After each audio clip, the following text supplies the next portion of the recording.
جہلم کو city of وارئرز کیوں کہتے ہیں؟ جہلم میں کون سا تاریخی قلعہ موجود ہے؟ جہلم کا مطلب کیا ہے؟ اور ضلع جہلم کے اندر اور کون سی تاریخی قابل دید اشیاء ہیں؟ آئیے جانتے ہیں دوستو۔ السلام علیکم۔ جہلم پاکستان کے صوبہ پنجاب کا ایک تاریخی شہر ہے۔ یہ دریائے جہلم اور جی ٹی روڈ کے سنگم پر واقع ہے۔ جہلم دو لفظوں سے مل کر بنا ہے۔ جل یعنی پانی اور ہم یا مم سے مراد میٹھے کو کہتے ہیں۔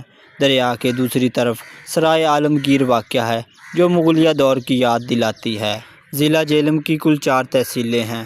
تحصیل جہلم، تحصیل دینہ، تحصیل سوہاوا، تحصیل پنڈ دادن خان۔ ہمسایہ اضلاع کی بات کی جائے تو ضلع جہلم کے شمال میں راولپنڈی، جنوب میں گجرات اور منڈی بہاؤالدین، مشرق میں میرپور اور آزاد کشمیر، مغرب میں سرگودا اور چکوال واقع ہے۔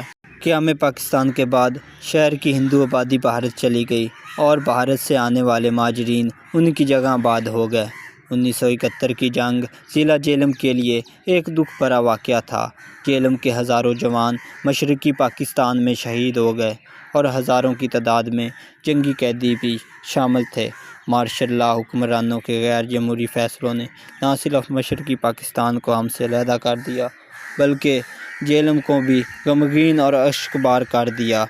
1992 میں دریائے جہلم میں آیا سیلاب بھی جہلم کے لوگوں کے لیے ایک بہت دکھ بھرا المیہ تھا۔ ضلع جہلم کے اہم مقامات میں تاریخی قلعہ روہتاس، ٹلہ جوگیاں، سالٹ رینج اور منگلا بند شامل ہیں۔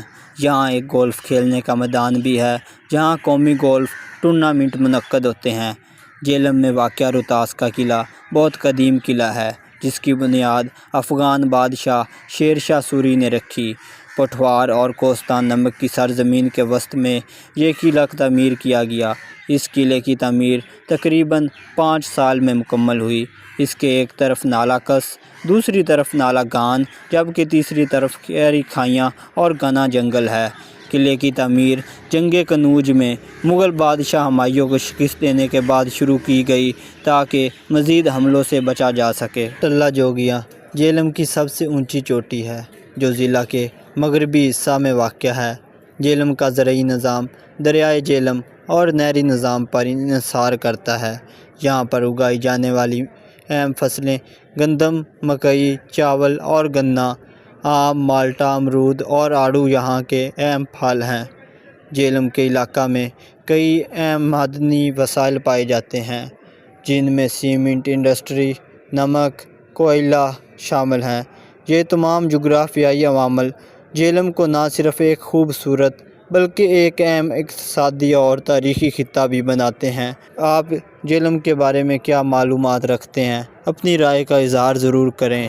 دوستو مزید ایسی ویڈیو دیکھنے کے لیے چینل کو سبسکرائب اور ویڈیو کو لائک کر دیں۔ جزاک اللہ۔